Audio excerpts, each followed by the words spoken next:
Bom, pessoal, voltamos aqui. Vamos então para a questão 6.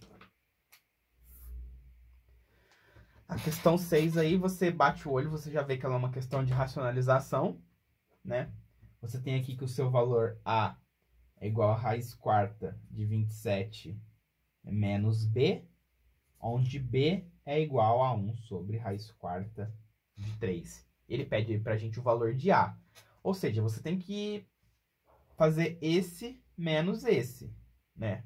Só que aí você olha nas alternativas, nenhum, né, dá isso menos isso, logo de cara. Então, o que você tem que fazer? Você tem que racionalizar o seu B. Você tem que tirar a raiz do seu denominador, né? Aí, como é que faz isso? Ó, esse 3 aqui, galera, ele tá elevado a 1. Para ele sair dessa raiz aqui, ele precisaria estar elevado a 4, né? Então, a gente vai multiplicar essa fração aqui por uma raiz, né, de mesmo índice. Ó, de mesmo índice e de mesma base, com o expoente aqui, 3. Porque quando a gente juntar essas duas raízes, ó, esse 3 elevado a 1 vai juntar com esse 3 ao cubo e vai formar um 3 à quarta. E aí ele vai poder sair da raiz quarta, né? Só que se a gente multiplica por isso aqui embaixo, a gente tem que multiplicar por isso aqui em cima também. E aí fica 1 vezes isso, né? Que vai ser raiz quarta de 27, 3 ao cubo, dividido por, ó, 4, raiz quarta, né, de 3 elevado a 1 vezes raiz quarta de 3 ao cubo. Isso aqui é raiz quarta de 3 à quarta, né? Que era o que a gente queria fazer, ó. Aí raiz quarta de 3 à quarta dá 3, porque o 3 pode cancelar, pode sair da raiz, né? O expoente pode cancelar com o índice aqui. E a gente chega nessa seguinte conclusão. Esse aqui é o nosso novo B, racionalizado. Tá bom? E aí a gente quer que que é o valor do A, né? Que é raiz quarta de 27 menos raiz quarta de 27 sobre 3. Né? Então, você está pegando aqui x menos x sobre 3. Né? 1 menos 1 terço dá 2 terços. Então, isso aqui é 2 terços de raiz quarta de 27. Tá? Você também pode igualar aqui o denominador, tá? Eu fiz direto, mas igualando o denominador aqui, tá vendo? Denominador 3, numerador 3 menos 1, raiz quarta de 27. Então, você teria como alternativa aí a letra A. Tranquilo?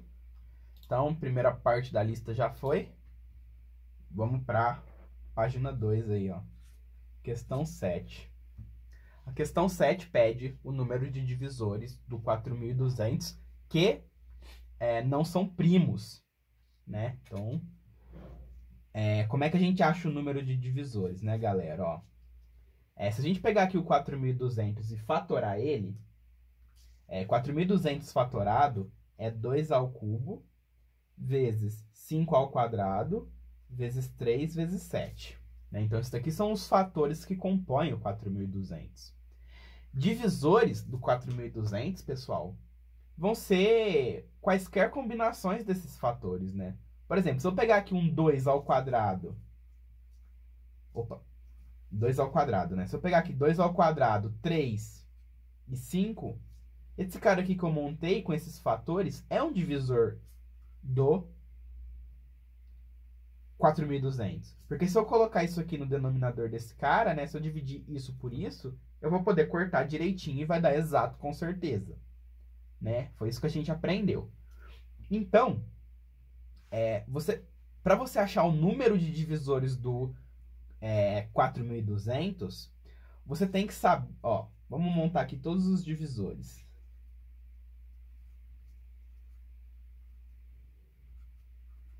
Então, se o seu x aqui, ele foi um número entre 1 e 3, ó, então o x que você pode colocar aqui, ó, é 0, 1, 2 ou 3. Se você colocar 4, vai ficar um 2 à quarta, né? E 2 à quarta não é fator de 4.200.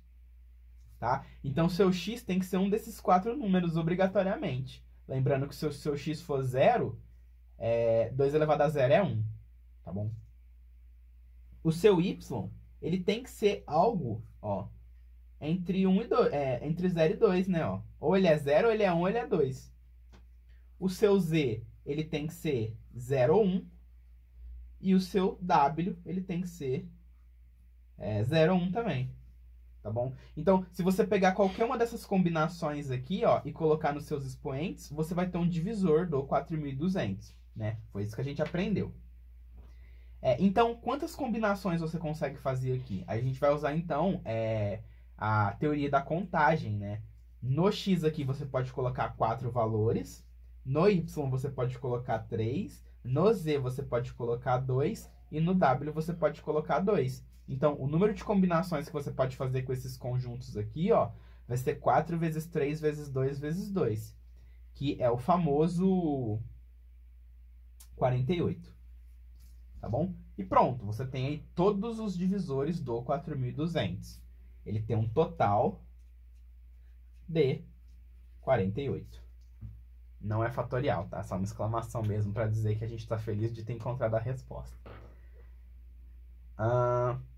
Que é equivalente, pessoal, a pegar os expoentes e somar 1, né? Ó, o expoente do 3 aqui é 1 e o expoente do 7 é 1. Você soma 1 em todo mundo e multiplica. Que, na verdade, você está fazendo a contagem, né? Então, é isso que a gente aprendeu. E quem são os divisores primos do 4.200? O 2, o 5, o 3 e o 7. Qualquer outro número que você pegar diferente desses, né? Não vai ser primo. Porque se você pegar, por exemplo, 2 vezes 3, dá 6. 6 não é primo.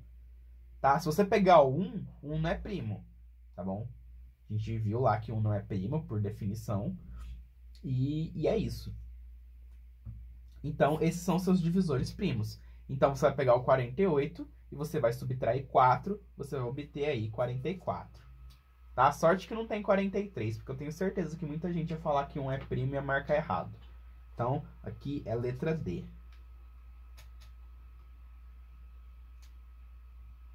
Beleza. Próxima questão.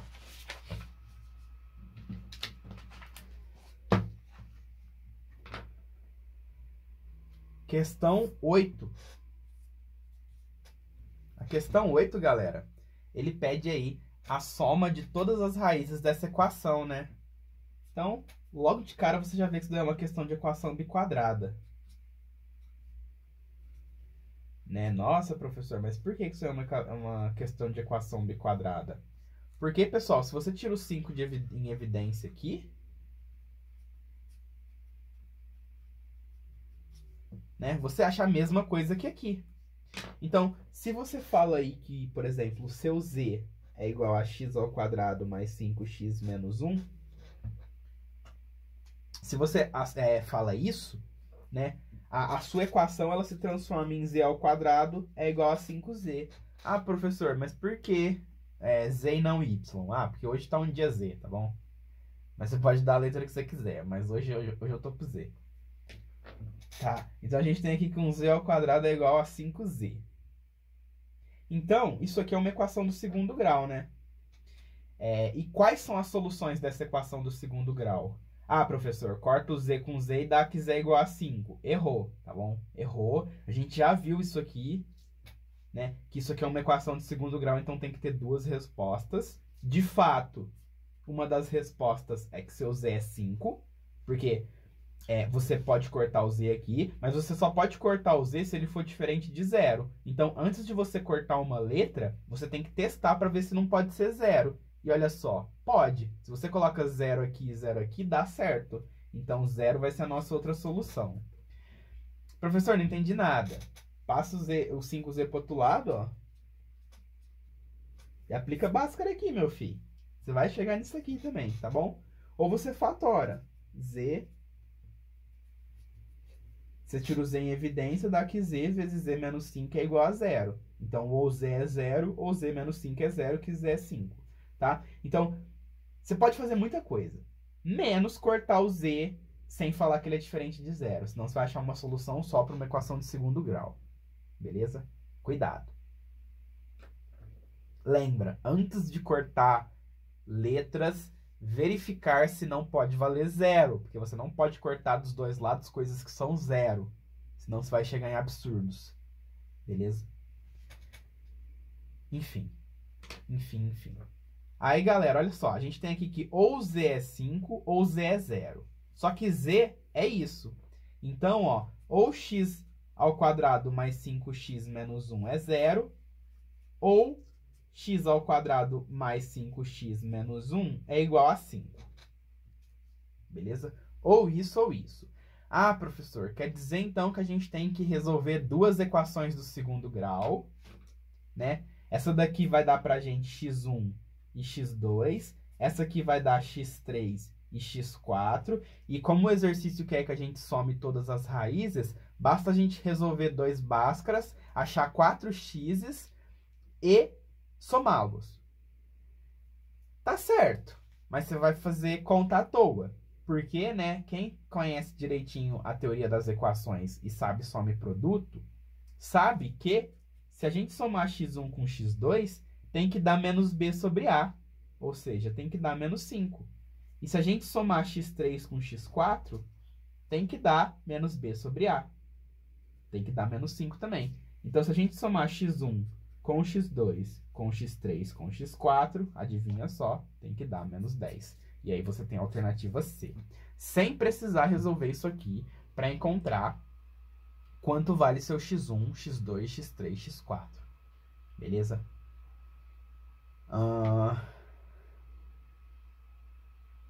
E é isso. Tudo bem?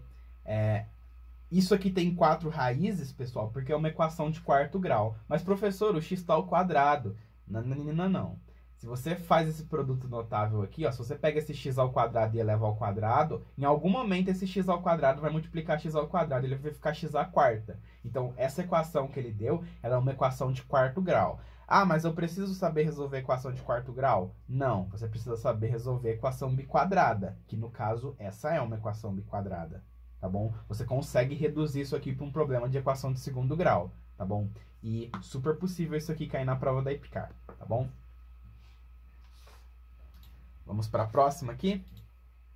Questão 9. A questão 9, pessoal,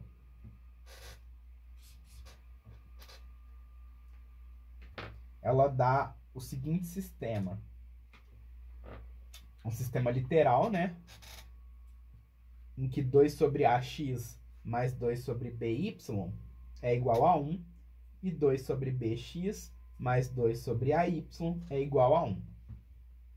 Né? Daí, galera, para a gente não precisar trabalhar com fração, eu vou trocar, né, esses coeficientes aqui, ó. Tá vendo que eu tenho 2 sobre A e 2 sobre B nas duas equações, ó?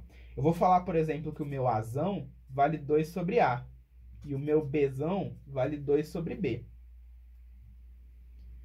Beleza? Eu não precisar trabalhar com fração, porque aí nosso sistema, ele vira Azão x mais Bzão y é igual a 1. Bzão x mais Azão y é igual a 1. Beleza? Aí eu resolvo esse sistema e no final eu troco o Azão por isso e o Bzão por isso. Pra eu não precisar ficar fazendo o sistema todo com fração. Tá bom? Pega o bizu aí. Então, vamos resolver esse sistema aqui, né? Eu vou pegar aqui, então, a primeira equação. Vamos chamar isso aqui de equação 1 e equação 2. Eu vou pegar aqui a primeira equação e eu vou... Deixa eu ver um jeito bom de resolver esse sistema aqui. Vou fazer por substituição mesmo, ó. O meu x, pessoal, AX vai ser igual a 1 menos BY. E aí eu vou passar o A para o outro lado dividindo. Opa!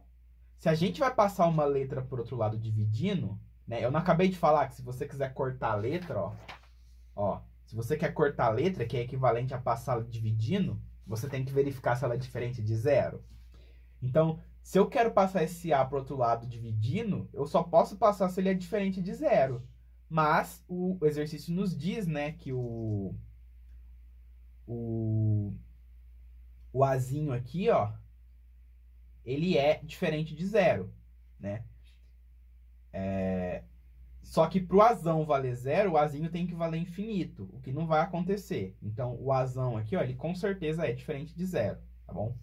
Pode mandar sem dó.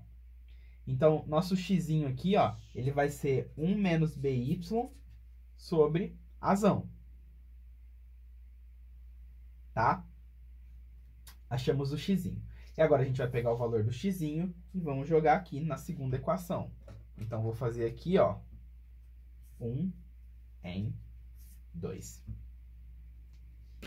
E aí eu vou ter, então, que b vezes 1 menos by sobre a mais AY é igual a 1. Só lembrando que eu estou tentando achar o valor de x e de y, tá bom? Então, fazendo essa multiplicação aqui, eu vou chegar aqui b sobre a menos b ao quadrado y sobre a mais AY é igual a 1. Aí eu posso multiplicar aqui em cima e embaixo por a, para todo mundo ficar no mesmo denominador. E eu posso passar o a para o outro lado multiplicando. Então, eu tenho que b menos b ao quadrado y mais a ao quadrado y é igual a 1. Opa, é igual a a, né? Porque eu já passei o a para o outro lado multiplicando. Bom, passando o b para o outro lado também, ó.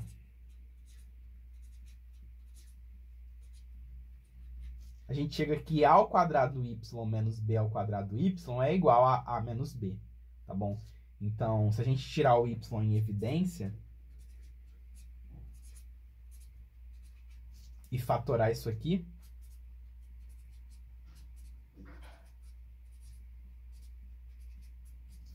né, a gente chega nisso.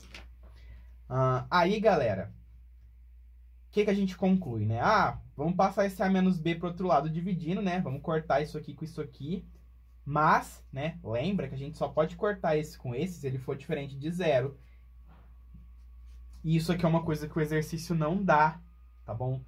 O a menos b, ele tem que ser diferente de 0. Então, o que a gente conclui aqui? Que o a tem que ser diferente de b para a gente poder cortar. Porque se o a é igual a b, né, o nosso sistema ele se torna indeterminado, né? Porque, percebam, galera, que o exercício ele fala aí que o a ele é diferente de 0 e o b é diferente de 0, né? Só que em nenhum momento ele fala que o seu a é diferente de b, mas era uma coisa que ele deveria ter falado, tá bom? Salve aí pro Ítalo, né, que mandou dúvidas sobre isso, perguntando. Então, muito boa dúvida, muito boa observação, né? Ele notou que o exercício não falava nada sobre isso, tá bom? O exercício aí tinha potencial de receber uma anulação, né, na prova, só que eu não sei se foi anulado, né? Essa prova é antiga, de 2007, mas o a ele tem que ser diferente de b para você poder dizer que o seu y, ó, é 1 sobre a mais b, tá? Porque a gente corta esse com esse, sobra 1 aqui, e você passa o a mais b dividindo, tá? Então, isso aí era uma coisa que vocês também deveriam ter observado, tá bom? Aí o Ítalo me procurou para saber sobre isso, e com razão, tá bom? Então, se o a é igual a b, pessoal, esse sistema aqui ele se torna possível e indeterminado, não é? Bom, agora que a gente achou o valor do y, vamos achar o valor do x, né? Se a gente pegar aqui o y e trocar aqui no x, ó, nosso x é 1 menos b, que multiplica o y, né? Que é isso aqui, dividido por a. Então, vamos achar, ó, o valor do y tá aqui já.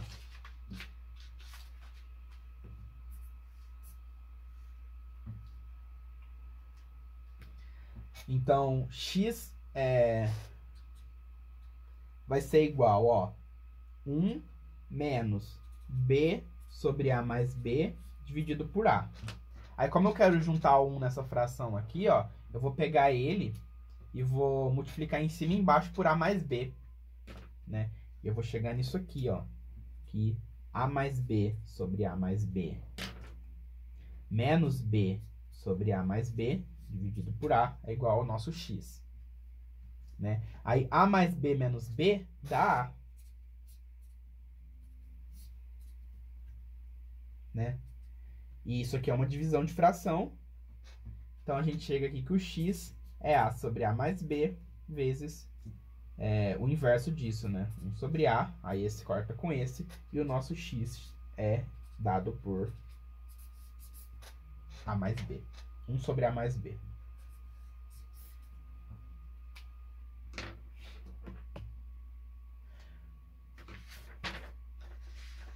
Professor, meu x e meu y deram iguais. Que curioso.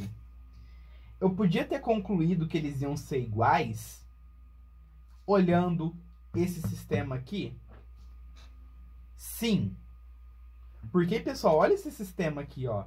Olha como é que ele é simétrico, bonitinho, né? Se você troca o valor do seu x e do y, ó, se você pegar esse x aqui e trocar por y, e esse y trocar por x, e aqui você faz a mesma coisa, você volta no sistema inicial, né? Então, como o sistema ele apresenta essa propriedade de simetria, você conclui que seu x tem que ser igual ao y, tá bom? Se seu x tem que ser igual ao y, você poderia ter resolvido ele bem mais rápido, ó, tirando o x em evidência. Então, seu x ia ser 1 sobre A mais B, tá bom? Direto. Se você perceber, isso aqui é a simetria do seu sistema, tá? Mas não era algo que tipo, a gente treinou a enxergar, né? Então, se você conseguiu enxergar isso, tipo, muito bom, tá? Mas ninguém disse que tinha enxergado isso pra mim. Então, se você tinha enxergado isso, me avisa aí depois pra gente trocar uma ideia, tá bom? Mas, basicamente, vocês entenderam? Tipo, se eu trocar o x e o y de lugar, o sistema continua igual. Isso significa que o x ele tem o mesmo valor que o y, né? E se o x tem o mesmo valor que o y, a gente pode resolver ele rapidinho assim, tá? Fica a dica aí. Bom, pessoal, então aqui a gente já conseguiu achar o valor para o x e para o y, só lembrando que o A tem que ser diferente do B, tá bom? Então, olha as alternativas aí. Na A, ele fala que o produto do x e do y dá 1. Não. Na B, ele fala que o x e o y são simétricos, né? Entendam simétricos aí como um é o negativo do outro. Não também. X e y são primos entre si. Não, eles são iguais, eles são compostos pelo mesmo fator. A soma do x com y dá maior que 1. Não, depende do A e do B. E o x vezes o inverso do y, né? Olha aqui que a alternativa E fala. Que isso é 1. Né? Essa afirmativa aqui, pessoal, ó, tá dizendo que o seu x é igual ao y. Só que essa alternativa aí, ela só é verdade se o A é diferente de B, tá bom? Porque se o seu Azão é igual ao Bzão, né, o x não necessariamente é igual ao y. Beleza? E é isso.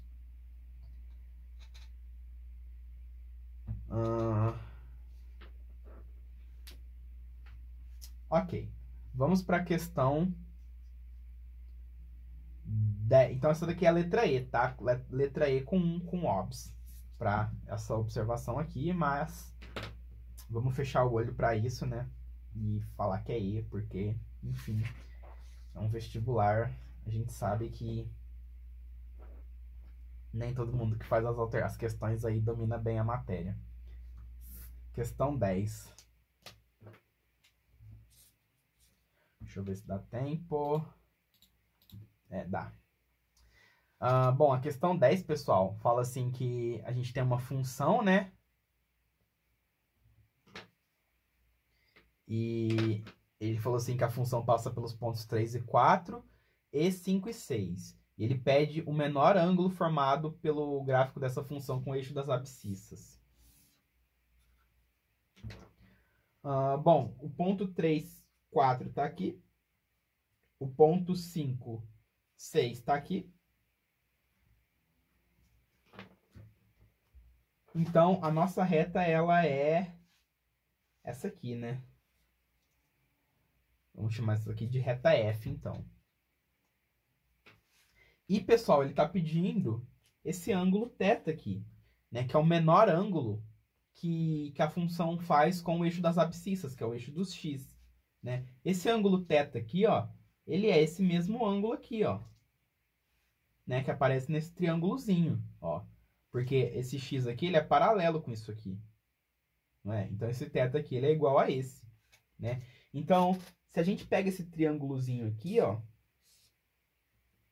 né, que é um triângulo que tem base, ó. Olha quanto que vale essa base? 5 menos 3, né, ó. Então, a base vale 2 e a altura dele? A altura também vale 6 menos 4, ó, também vale 2. E a gente tem esse ângulo θ, né? E ele pede quanto vale esse ângulo θ. Ora, é um triângulo retângulo com catetos iguais, o que você conclui, né? Que o seu θ é 45.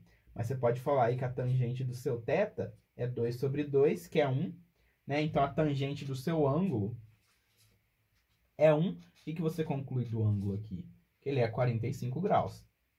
Tá bom? Mas você também poderia ter percebido que é 45, porque isso aqui é um triângulo retângulo isósceles, né? Então, esse cara vai ser igual a esse, né? E como os dois são iguais, tem que somar 180 quando juntado com esse de 90 aqui. Quando a gente juntar eles com esse de 90, você descobre aí que seu θ é 45. Beleza? Não precisa nem saber isso aqui de tangente, não. Bastava você olhar o triângulo que ele tá te indicando aqui. Beleza? Então, a questão 10 aí, bem rapidinha, se você sabe o que você está fazendo. Professor, quer dizer, então, que se a gente divide, né, esse ΔY aqui por esse ΔX, né, quer dizer que se a gente divide isso aí, dá a tangente do ângulo, da reta? Sim. Tá? E isso daqui é também o que a gente chama de coeficiente angular, né? Esse daqui é o nosso A da reta. Se a gente desenhar aqui, se a gente calcular a equação dessa reta, vocês vão ver que o coeficiente angular dela é 1. Quer ver? Ó, então, ela é AX mais B, não é? Então, 6 é igual a AX... Que o X é 3. Não, peraí. Y é AX mais B. Então, quando o Y é 4, o X vale 3, né? E quando o nosso Y é 6, o X vale 5. Não é? Se a gente pegar essa segunda equação e subtrair da primeira, você vai ter aqui que 2 é igual a 2A. E aí você conclui que seu A é 1. Né? E o seu B vai ser 1 também. Então, essa reta aqui, ela é a reta x mais 1. Pode ver que se você jogar 3 dá 4, se você jogar 5 dá 6. Olha o nosso coeficiente angular aqui, ó. Nosso coeficiente angular é 1, que é a tangente do ângulo que a reta faz. Tá bom? Fica a dica aí. Só que essa associação aqui, que a tangente do ângulo da reta é igual ao coeficiente angular, já é uma associação mais de geometria analítica, arroba ensino médio aí. Tá bom? O que vocês tinham que saber era só até aqui. Isso aqui é aprofundamento nível ensino médio. Mas fica aí o adiantamento já. Tá bom? Galera, vamos aqui para a questão 11.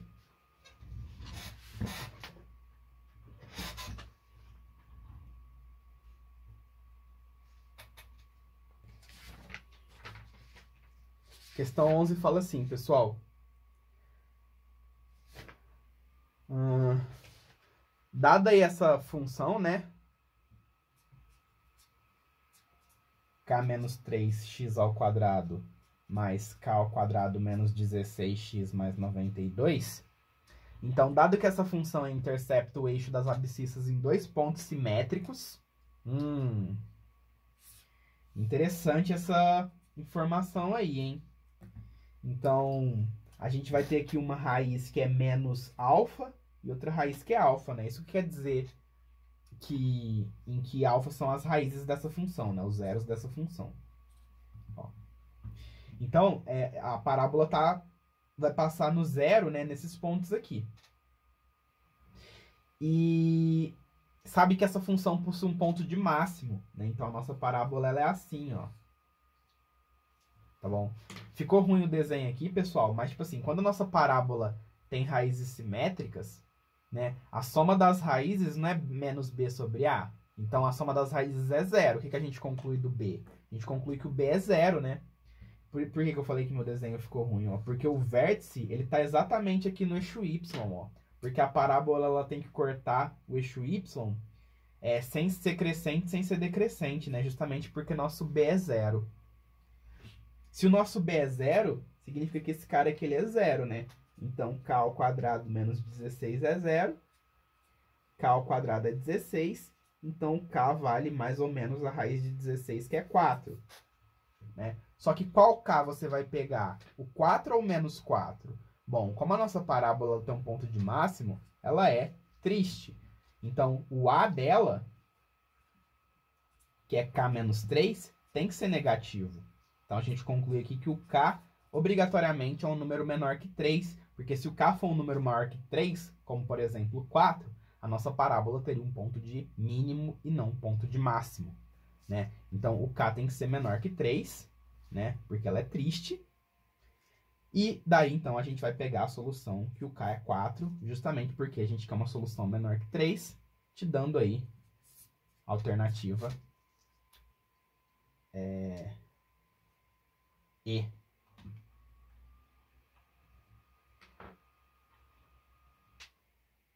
Tudo bem? Bom, galera, para fechar aí questão 12. Questão 12 fala assim: seja um triângulo retângulo ABC reto em A, cuja hipotenusa mede 10. Se o ângulo formado pela altura relativa à hipotenusa e pela bissetriz do ângulo reto é 15, então a medida do menor cateto desse triângulo é... Olha, muita informação, mas basicamente a gente tem esse triângulo retângulo, né? ABC, que é retângulo em A. Aí a gente vai desenhar aqui a altura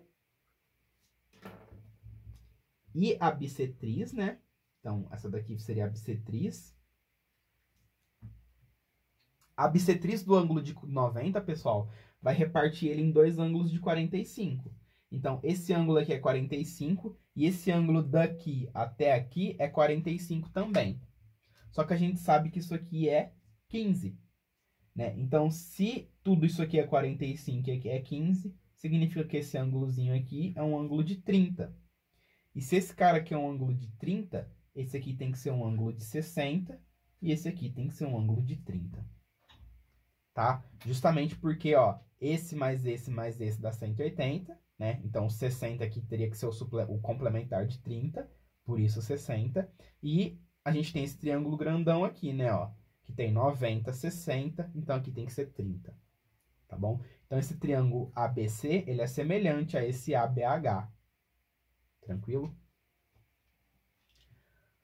Bom, a nossa hipotenusa, pessoal, vale 10, né? Se a nossa hipotenusa vale 10, esse cara aqui, ó, ele vai ser 10 vezes o seno de 30, né? Porque esse cara dividido por 10 dá o seno de 30. Então, 10 vezes esse vezes seno de 30 tem que ser esse cateto. E esse cateto aqui, ó, vai ser 10 cosseno de 30. Beleza? Então, esse cateto aqui vale 5 e esse cateto aqui vale 5 raiz de 3. Então, qual que é o menor cateto? É o que tem medida 5. Portanto, letra C. Tá? Simples assim. Questão aí de trigonometria. Tá na lista de matemática porque, enfim, como eu disse, eu tirei essa questão aí do CMBH, né? Eu extraí várias questões dessa prova, então não tem problema não passar uma questãozinha ou outra aí de geometria no meio, tá bom? Mas aí vocês comparem, né, uma questão de geometria do CMBH com uma questão de geometria do CMRJ, que é a da lista de geometria que vocês estão fazendo, né? CMRJ é um inferno as questões de geometria.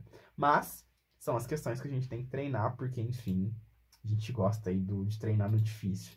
Não é isso, galera? Tô falando meio rapidinho aí, porque o vídeo já passou de 30 minutos e daqui a pouco meu celular vai cortar aqui, mas...